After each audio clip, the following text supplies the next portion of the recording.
Every genre has things it likes to do a lot, and the magical girl genre really seems to have a thing for fairy tales, whether it's motifs and elements used or allusions to and adaptations of specific stories. Even Sailor Moon, which is the first show that comes to mind for almost anyone, if not the only one they know, can kind of be taken to be loosely based on the story of Princess Kaguya. You know, the girl with mysterious origins who deals with romance trouble and searching for magical artifacts before turning out to be a princess from the moon sent down for her own safety or to form attachments she'll have to leave behind.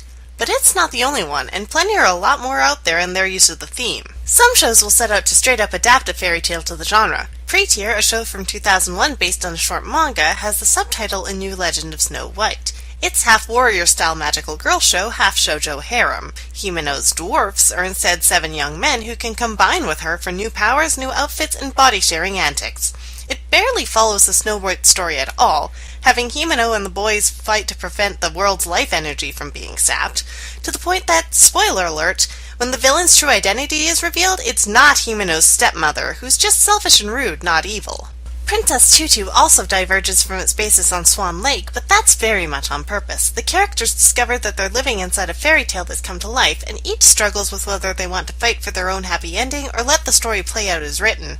ADV even chose to use fairy tale translation conventions rather than anime translation conventions, so all the animal characters' names, which are or relate to the animal they are translated instead of left as is. Fairy tales are everywhere, as well as allusions to multiple valets, not just Swan Lake, and true to old story tradition, Duck's kindness helps her befriend her way through a story that was written to make her miserable. It's dark magical girl, but it's not floating butt dark magical girl. Speaking of the grim stuff, Madoka Magica has heavy allusions to the Little Mermaid in Sayaka's arc.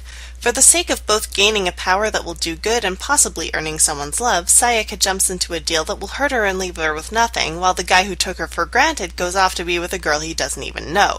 Sayaka's witch, Octavia, is also a mermaid.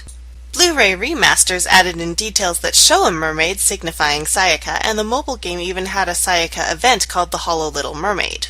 But a show doesn't have to be based on one fairy tale, and for that we turn to Smile Precure. Localized cut-and-paste style for Netflix's Glitter Force because we're apparently stuck in the 90s, the 9th season of the Pretty Cure franchise is based on fairy tales in general.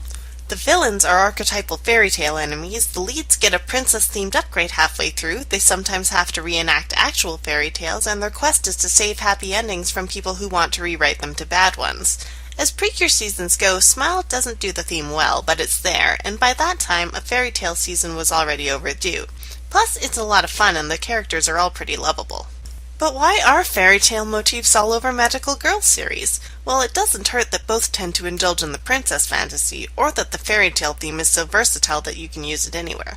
But classic-styled magical girl shows tend to target young girls with cuteness and fantasy and give an empowering message of hope, whereas the post-Madoka boom gave us a lot of dark ones aimed at adults that put a lot of focus on these dreams being childish and useless while everyone dies horribly. Modern fairy tale-based media also tends to be divided into those two audiences' themes and messages, so they ended up working really well together. Adaptations, commonalities, or even using fairy tales as a motif or theme, it's led to a lot of varied entries into the magical girl genre, and I don't see that changing either. This is Secret Identity Studio, and I clearly missed my calling as a princess from another world.